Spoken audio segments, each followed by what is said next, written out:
Praise the Lord. प्रभु में प्रिय संतगण, प्रभु यीशु मसीह के नाम से आप सबको स्वागत है। फिर से एक बार सबको जय मसीह की। प्रभु ने एक मौका दिया कि परमेश्वर के वचन से हम बातचीत करें, परमेश्वर के नाम की महिमा हो। जैसे पिछले दिनों में परमेश्वर ने आशीष दिया है, हमारा उम्मीद है इन दिनों में भी परमेश्वर आशीष देंगे। और लगातार हम प्रेरितों के काम के बारे में हम बातचीत कर रहे हैं। शुरू करने से पहले प्रार्थना के साथ इस सभा को हम शुरू करेंगे। धन्यवाद करते हैं परमेश्वर पिता, आप महान दयालु प्रेमी परमेश्वर है। प्रभु, मेरी शक्ति सामर्थ से नहीं, मेरे बुद्धि ज्ञान से नहीं, प्रभु पवित्र आत्मा से भरपूर होकर प्रभु आप हमें मदद कर, ताकि सच्चाई को प्रभु लोगों के सामने लाए, और जिससे कि प्रभु के लोग जो है, प्रभु के भक्तगण है, प्रभु के संत लोग हैं, वो मजबूत हो जाए और भी आपको उचित रीति से आपकी आराधना करे, सच्चाई को जाने। धन्यवाद करते परमेश्वर पिता, आपके चरणों में आते हैं इस विनती और प्रार्थना प्रभु यीशु मसीह के नाम से आपके चरणों में लाते हैं। धन्यवाद यीशु के नाम से, आमीन। Hallelujah, praise the Lord. आज हम बात करेंगे प्रेरितों के काम 7 अध्याय के बारे में। हम तिफनुस का भाषण के बारे में हम बातचीत करेंगे। 7 अध्याय खास करके जब हम पढ़ते हैं किस रीति से तिफनुस ने जो भाषण दिया, उसके बारे में हम विस्तारित से चर्चा करेंगे। कैसे परमेश्वर ने जो है तिफनुस को जो है इजरायलियों को छुड़ाया मिस्र देश से, इसके बारे में तिफनुस का भाषण कह रहा है इस बात के। और 6 आयत को पढ़ेंगे यहाँ से 7 का 1 से। तब महायाजक ने कहा, प्रेरितों के काम 7 अध्याय, क्या ये बातें सच है? तिफनुस ने कहा, हे भाइयों और पितरों सुनो, हमारे पिता अब्राहम हारान में बसने से पहले जब मेसोपोटामिया में था तो तेजोमय परमेश्वर ने उसे दर्शन दिया। तो यहाँ पर तिफनुस क्या कर रहे हैं कि तेजोमय परमेश्वर किसको दर्शन दिया? मूसा को दर्शन दिया है। जलती हुई झाड़ी के अंदर परमेश्वर आया और मूसा को दर्शन दिया, और परमेश्वर ने मूसा को बोला, जिस स्थान में तू खड़ा है वो पवित्र स्थान है, वहां पर तू क्या कर, अपने जूते को निकाल ले। तो परमेश्वर ने इस बात को यहाँ पर बता रहा है। 6 आयत को आगे पढ़ेंगे तो बहुत सारे चीज लिखा हुआ 6 आयत को। और परमेश्वर ने कहा, तेरी संतान के लोग पराये देश में परदेसी होंगे और वो उन्हें दास बनाएंगे और 400 वर्ष तक दुख देंगे।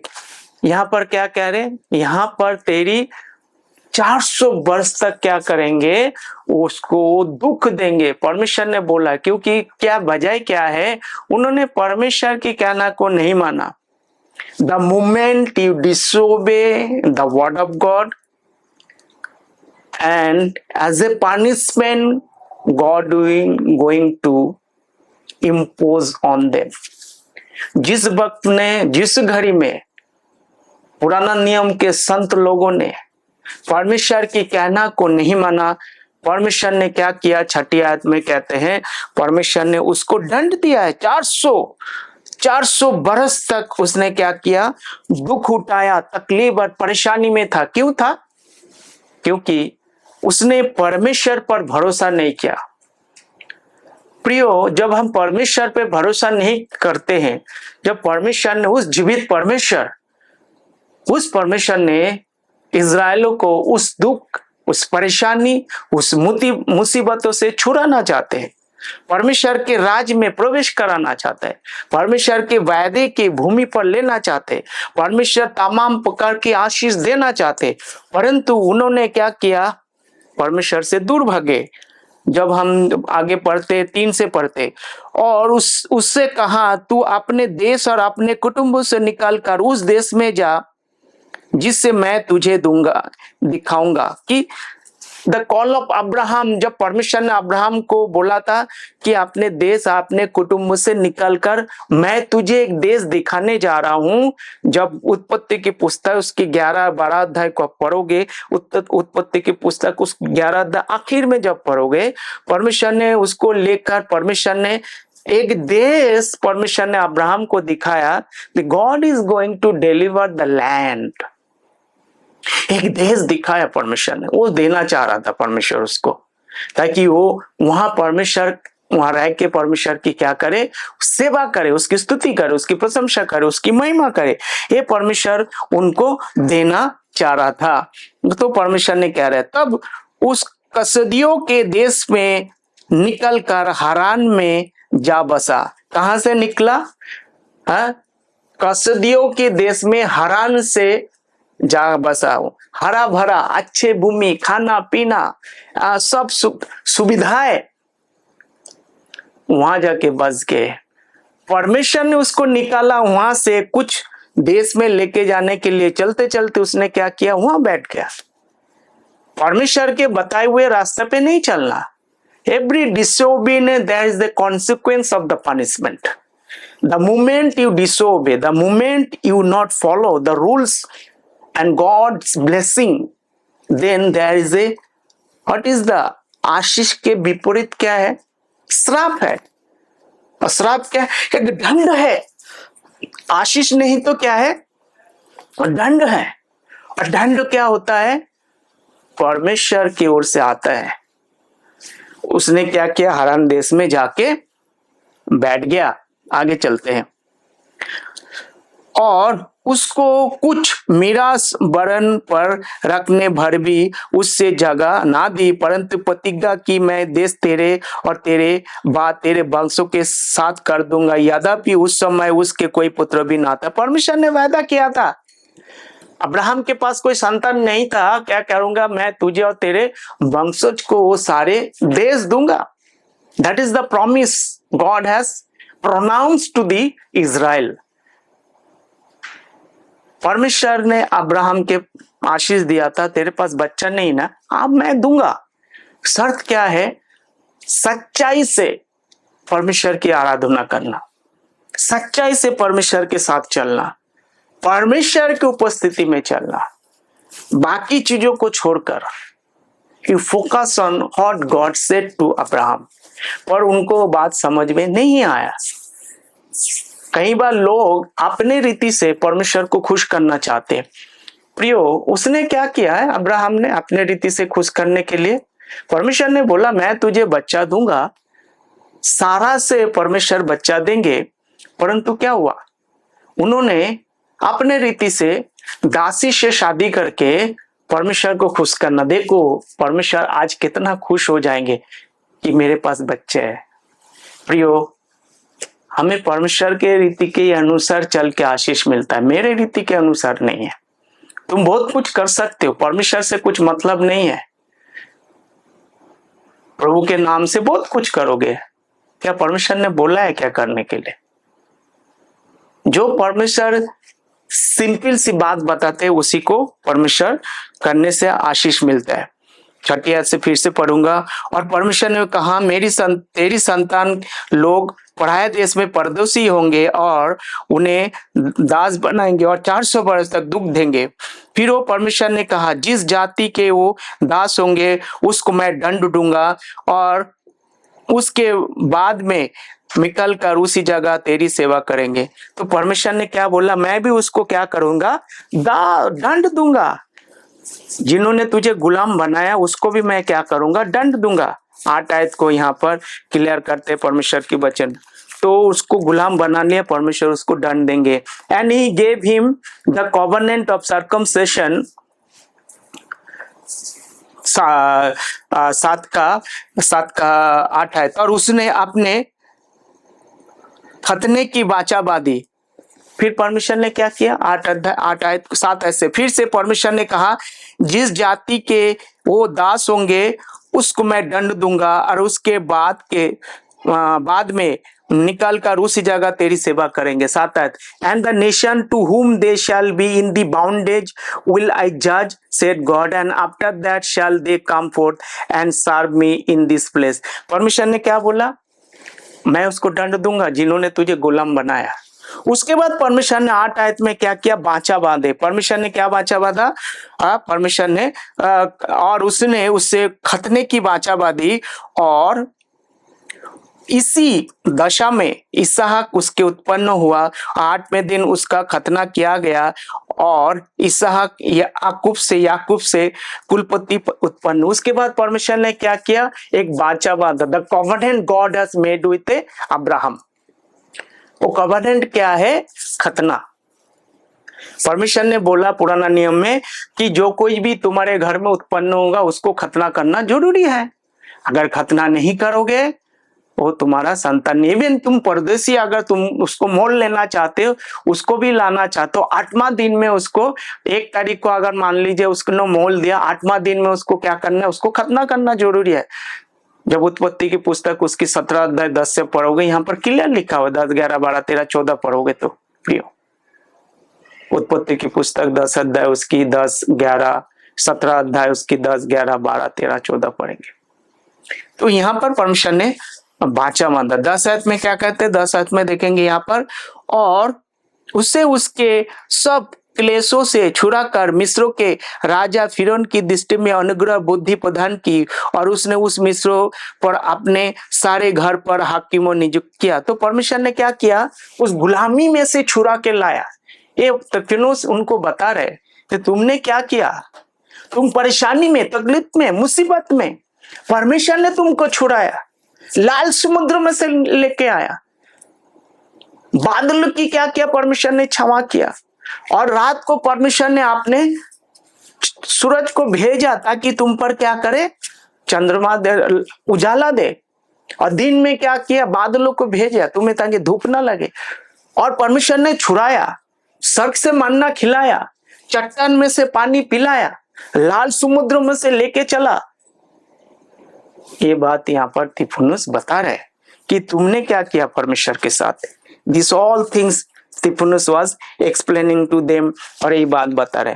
15-25 आयत को हम देखेंगे, आगे बढ़ेंगे। तब याकूब मिस्र में गया और वहां और हमारे बाप दादो मर गए। और उसके बाद हम देखेंगे 16 आयत, उनके सब हकमेक में पहुंचाए जाकर उस कब्र में रख गए जिससे अब्राहम ने चांदी देकर हकमे के हमारे संतानों को मोल लिया। परंतु जब उस प्रतिज्ञा के पूरे होने का समय निकट आया जो परमेश्वर ने अब्राहम से की थी, तो मिस्र में से लोग बढ़ गए और बहुत हो गए। तब मिस्र में दूसरा राजा हुआ, वो यूसुफ को नहीं जानता था। उसने हमारे जाति के चालाकी करके हमारे बाप दादों के साथ वहां एक बुरा व्यवहार किया कि उन्होंने अपने बालकों को फेंक देना पड़ा कि जीवन ना रहे। और उस समय मूसा उत्पन्न हुआ। उस समय परमेश्वर ने दृष्टि में बहुत ही सुंदर था और 3 महीने तक अपने पिता के घर में पाला गया।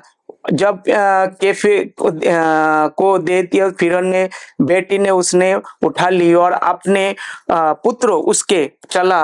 और मूसा मिस्र की विद्या, पढ़ाई और वचन और कर्म में दोनों में सामर्थ्य। तब जब वो 40 वर्ष का हुआ तो उसके मन में आया कि मैं अपने इस्राएली भाई को भेंट करूं, और उसने एक व्यक्ति पर अन्याय होते हुए देखकर उसे बचाया और मिस्र को मारकर सताए हुए पलटा लिया। उसने सोचा कि उसके भाई समझेंगे कि परमेश्वर उनके हाथों से उनका उद्धार करेगा, परंतु उन्होंने ना समझे। ये तिफुनुस एक्सप्लेन कर रहा है कितना परमेश्वर दयालु परमेश्वर है। जो राजा उत्पन्न हुआ फिरौन के बाद, वो यूसुफ को नहीं जानता था।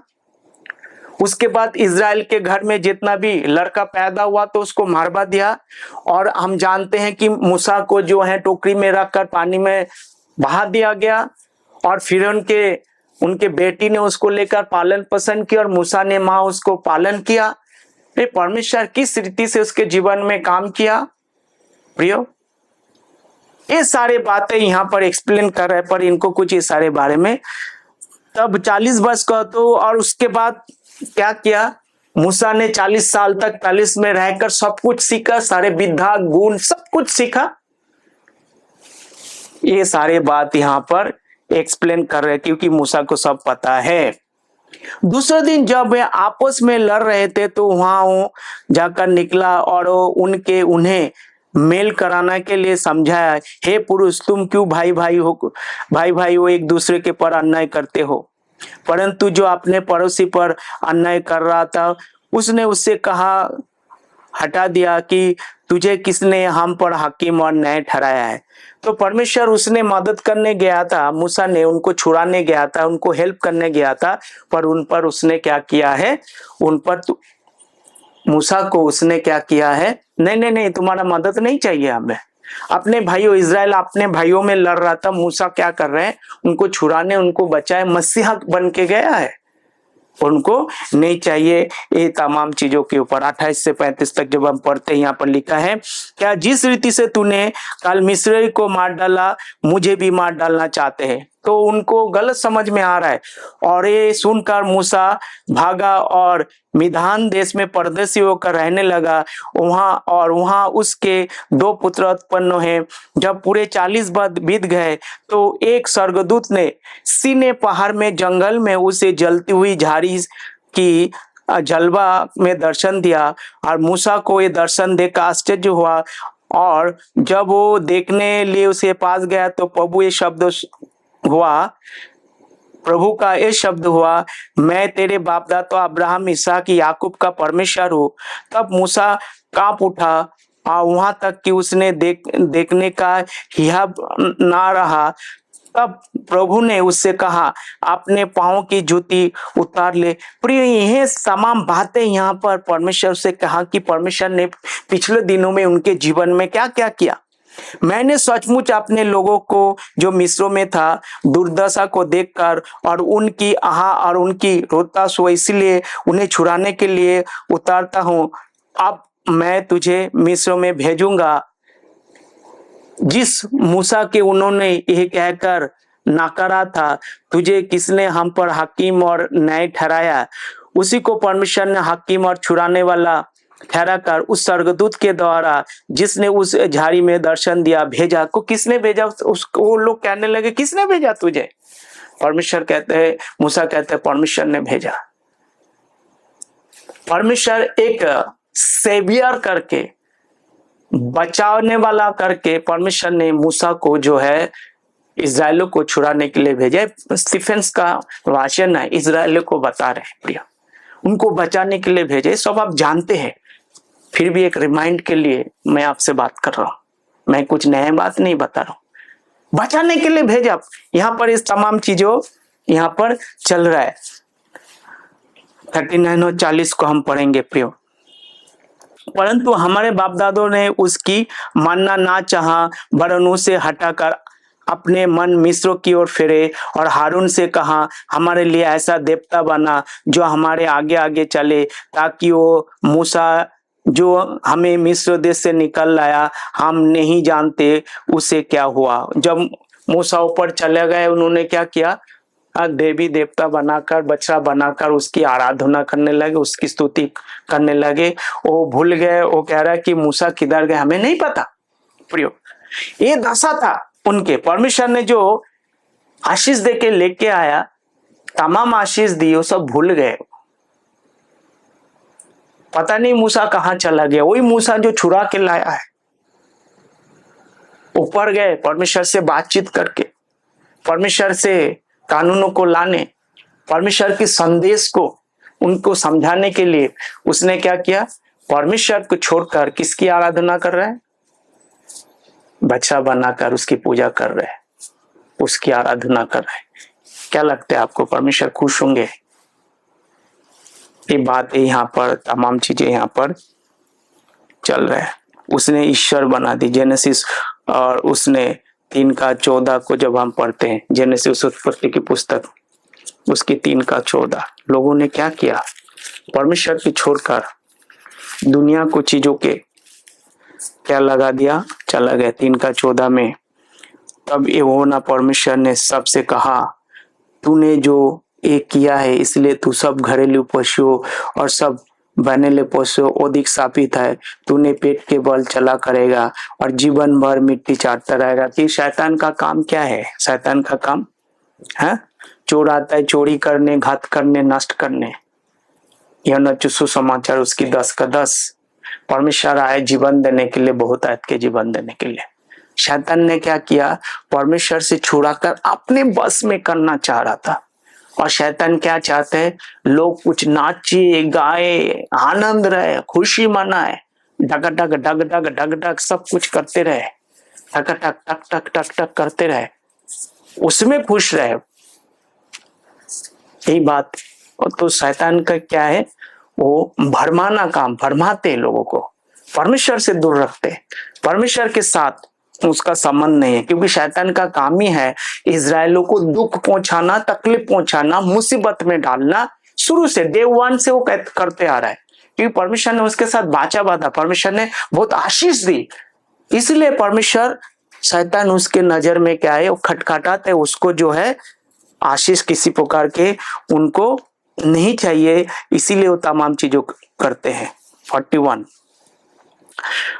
और उन दिनों में उन्होंने एक बछड़ा बनाकर उसकी मूरत के आगे बलि चढ़ाई और अपने हाथों के कामों में मगन होने लगे।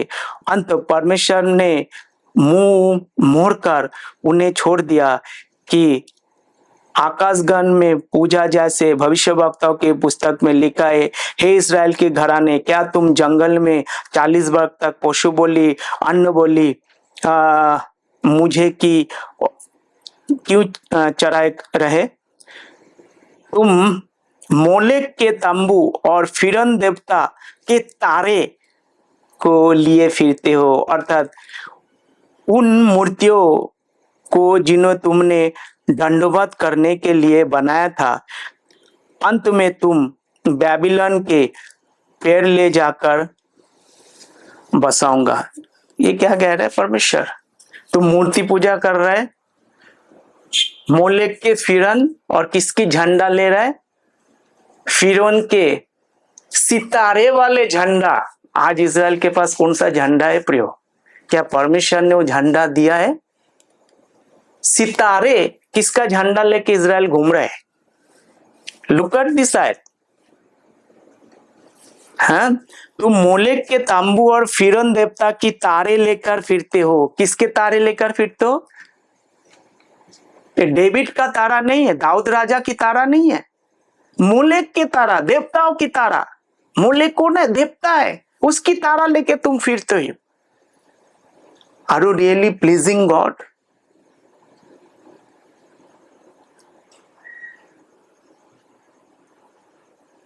पढ़िए इस आयत को, बार बार पढ़िए। किसकी तारा लेके घूम रहे पियो? They are not pleasing God. वो परमेश्वर को खुश नहीं कर रहे। आज भी किसकी तारा है? हम बड़े खुशी से लगाते हैं तारा, किसकी तारा लगा रहे हैं आप? ये परमेश्वर ने बोला लगाने के लिए, कहीं पर भी है? उनको देखकर हम भी करते हैं। मैं भी उनको ले लूं। जब मुझे पता चला, मैंने बोला कितना मैं मूर्ख था।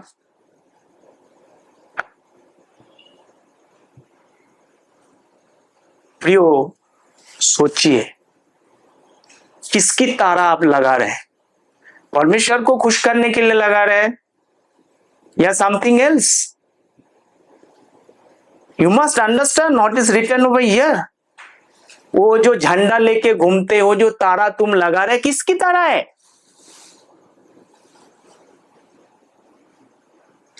एक भोर की तारा था लूसीफर, वो गिर गए। अरे मोलेक की झंडा लेकर, उसकी तारा को लेकर घूम रहे। तब मोलेक के तांबू और फिरन देवता के तारे को लिए फिरते हैं, अर्थात इन मूर्तियों जिन्होंने तुमने दंडवत करने के लिए बनाया था। अंत में तुम्हें बेबीलोन के पेड़ पर लेके जाकर बसाऊंगा। प्रियो, क्या कह रहे परमेश्वर के वचन? आमोस की पुस्तक उसकी 5 और 25 और 26 को जब पढ़ेंगे, वहां पर भी लिखा हुआ है। आमोस की पुस्तक उसकी 5 का 25 और 26 क्या कहते हैं? देखो, हे इजराइल के घराने, तुम जंगल में 40 वर्ष तक पशु बोली, अन्न बलि किया, मुझको चरा रहे, नहीं, तुम तो अपने राजा का तंबू और अपने मूर्तों की चरण पीठ और अपने देवता के तारा लिए फिरते रहे। 40 इयर्स किसकी तारा लिए फिरते रहे? तुम तो अपने राजा का तंबू और अपने मूर्तों की चरण पीठ और अपने देवता की तारा लिए फिरते रहे। प्रियो, क्या कर रहे हैं लोग? ये तीफेनुस ये सारे बातें बता रहा है 7 अध्याय में। किसकी तारा लेके तुम फिरते हो? किसको खुश कर रहे? परमेश्वर को खुश करना चाहिए था, परंतु तुम किसको खुश कर रहे? शैतान को खुश कर रहे। आज भी हम कर रहे हैं, आज भी हम वही कर रहे हैं। आज कैसे शैतान काम करता है आज के दिनों में? पहला तीमुथियुस की पुस्तक उसकी पहला कुरिन्थियों की पुस्तक उसकी दूसरा कुरिन्थियों की 4:4 को देखे क्या कहते हैं? दूसरा कुरिन्थियों की 4:4 क्लियर लिखा है, और इन अविश्वासियों के लिए जिनकी बुद्धि इस संसार के ईश्वर ने अंधी कर दी है, ताकि मसीह जो परमेश्वर की प्रतिरूप है उसके तेजोमय सुसमाचार का प्रकाश उन पर ना चमके। क्यों नहीं चमके? और इन अविश्वासी को ले जिनकी बुद्धि इस संसार की ईश्वर ने अंधी कर दी है। क्या कर दिया? अविश्वासी संसार के ईश्वर ने उसकी बुद्धि अंधी कर दी है, ताकि तेजोमय मसीह के जो परमेश्वर की प्रतिरूप है उसके तेजोमय सुसमाचार की प्रकाश उन पर ना चमके। आज भी वही चल रहा है प्रियो, आज भी वही काम चल रहा है। इससे बचना हमें जरूरी है प्रियो। प्रेरितों के काम उसकी 7 अध्याय उसकी 44 आयत। आगे बढ़ते हैं। आप डिसाइड करिए आपको क्या करना है, डिसीजन आपका है। साक्षी का तंबू जंगल में हमारे बाप दादों को बीच में था, जैसे उसने ठहराया, जिसने मूसा से कहा, जो आकर तूने देखा उसके अनुसार उसे बना। उसी तंबू को जो हमारे बाप दादा पूर्वकाल से यीशु के साथ, साक्षी का तंबू परमेश्वर ने कहाँ रखा? वहां रखा। 53 तक जब वह पढ़ते, उसी तंबू हमारे बाप दादा पूर्वकाल के आकर यीशु से के साथ वहां ले जाए, जिस समय कि उन्होंने एक उन अन्य जातियों पर अधिकार पाया जिन्होंने परमेश्वर ने हमारे बाप दादों के सामने निकाल दिया, और वो तंबू दाऊद के समान तक रहा। उसी पर परमेश्वर ने अनुग्रह से किया। अंत उसने विनती की कि ये याकूब के परमेश्वर के लिए निवास स्थान बनाए, परंतु सुलेमान ने उसके लिए घर बनाया, परंतु परम प्रधान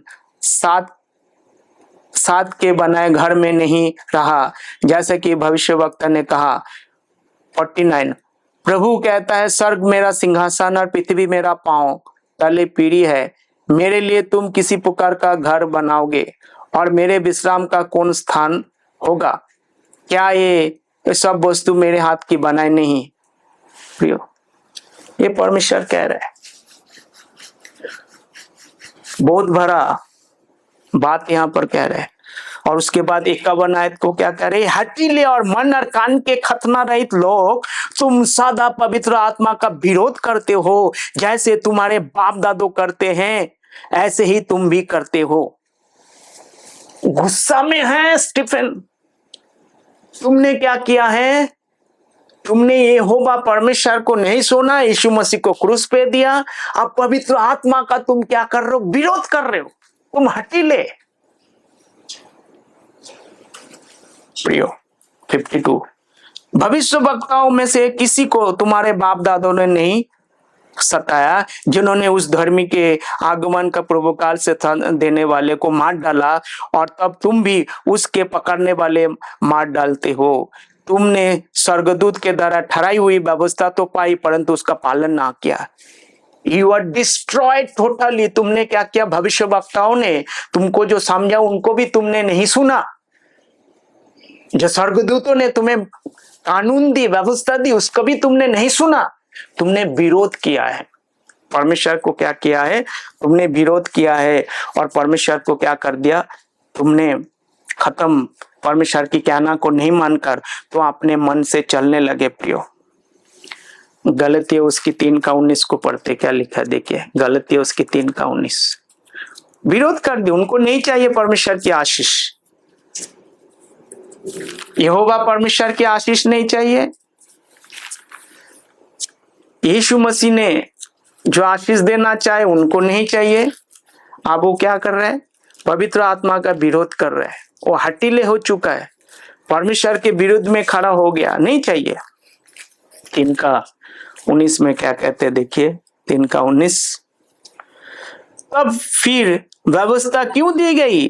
वो तो अपराध के कारण बाद में दी गई कि उस देश के जाने तक रहे जिसको प्रतिज्ञा दी गई थी, और वो स्वर्गदूत के द्वारा मध्यस्थ के साथ ठहराई गई। तो परमेश्वर ने क्यों व्यवस्था दी गई थी? ताकि वहां तक वो पहुंच जाए, ताकि वो पाप ना करे, डरे वहां देश तक जाने के लिए। उन्होंने क्या किया? एक भी नहीं माना परमेश्वर के विरुद्ध में, क्योंकि परमेश्वर का वचन दो धारी तलवार है, दोनों तरफ काटता है। इब्रानियों को पुस्तक उसकी 4:12। प्रियो, उन्होंने परमेश्वर को कहना को नहीं माना, परंतु उसने पवित्र आत्मा से परिपूर्ण होकर स्वर्ग को देखा और परमेश्वर की महिमा के यीशु को परमेश्वर ने दाहिने ओर खड़ा हुआ देखा। उसके बाद उसने क्या देखा? 55 के परमेश्वर दाहिनी ओर खड़ा हुआ देखा। इज़िकिएल 1:28 पढ़ना कि परमेश्वर की महिमा को देखा। परमेश्वर आने वाला है। जब जब परमेश्वर बैठा रहा तब तब परमेश्वर शांति की बात की। हमने जब देखा परमेश्वर अब आने वाला है, और उसने क्या देखा? और 56, देख मैं स्वर्ग को खुला हुआ और मनुष्य के पुत्र को परमेश्वर ने दाहिने ओर खड़ा हुआ देखता हूं।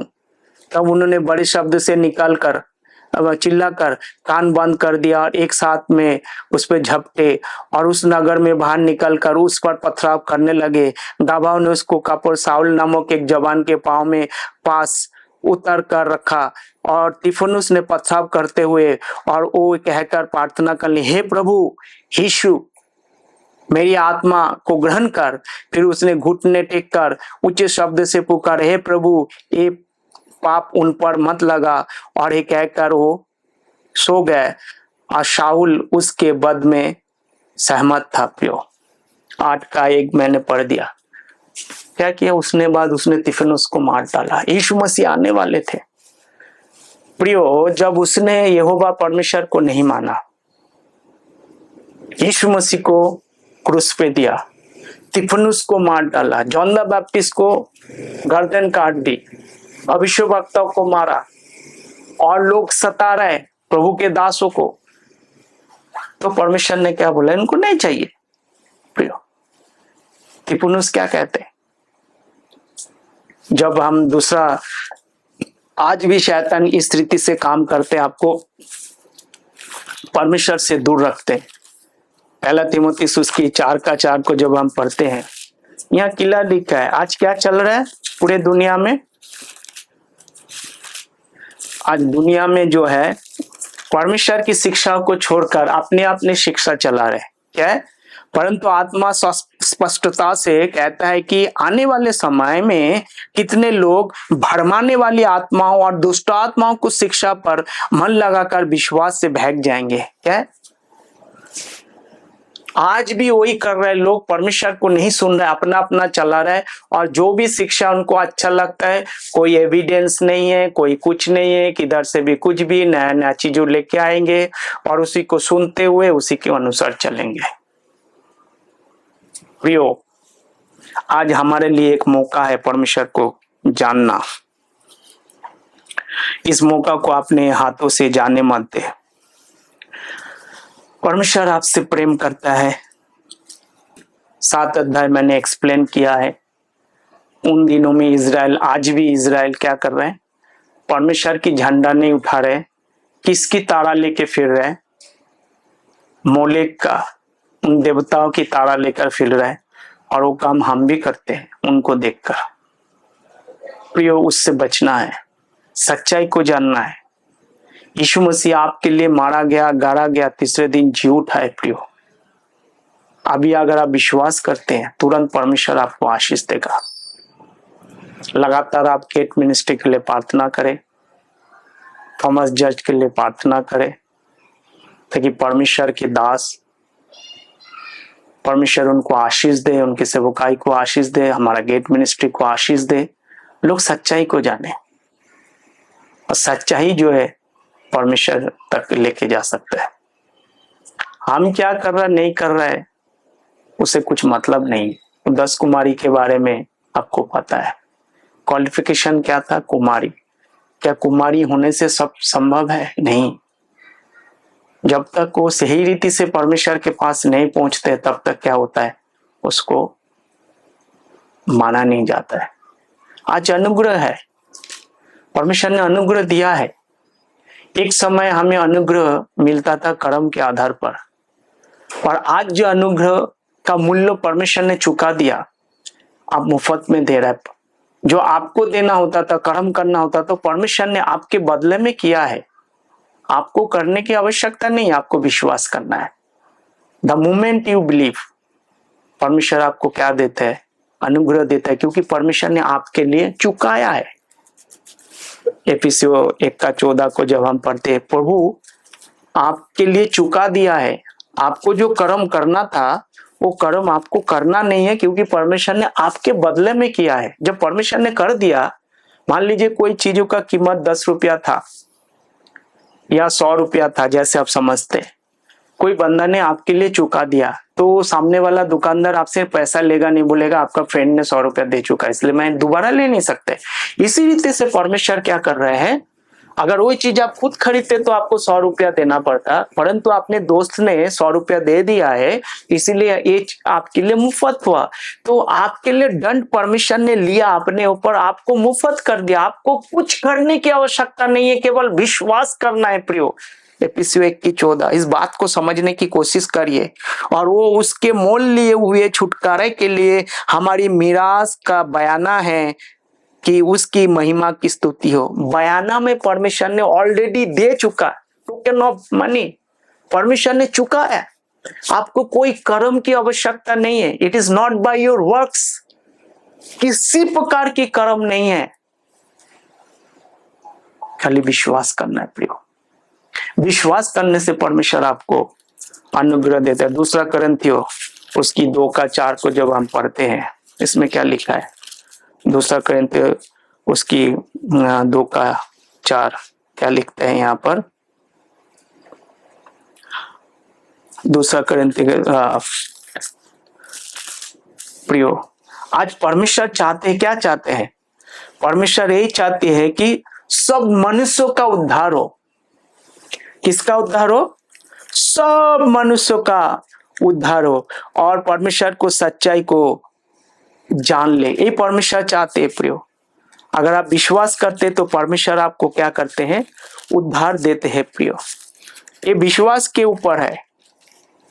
जब आप विश्वास करते, मुफ्त में देते परमेश्वर, और जो ये चाहता है कि सब मनुष्यों का उद्धार हो और सत्य की भली बातें पहचान ले। 1 तीमुथियुस उसकी 2:4।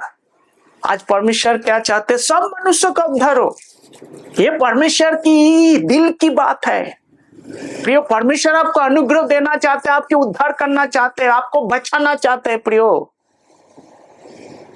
सब मनुष्यों का उद्धार हो।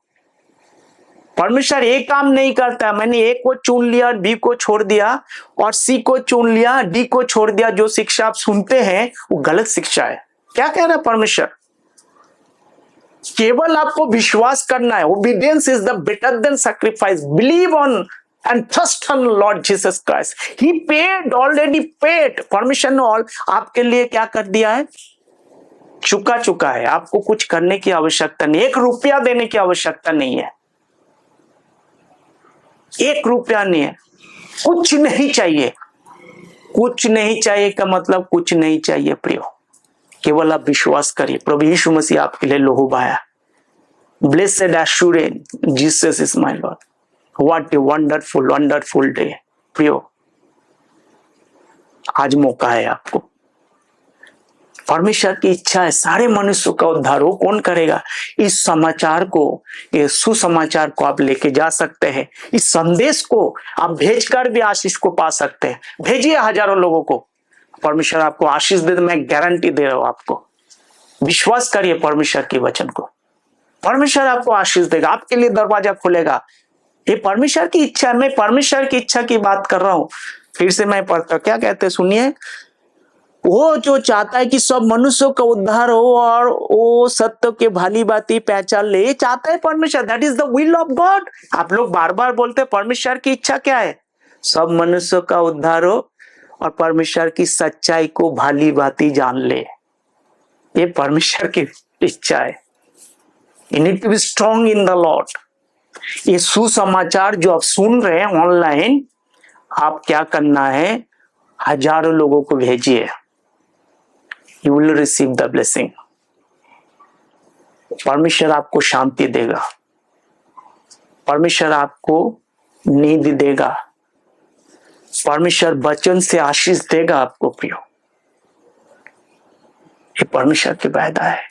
एफिसियों 1:3 में देखिए परमेश्वर क्या कहते हैं।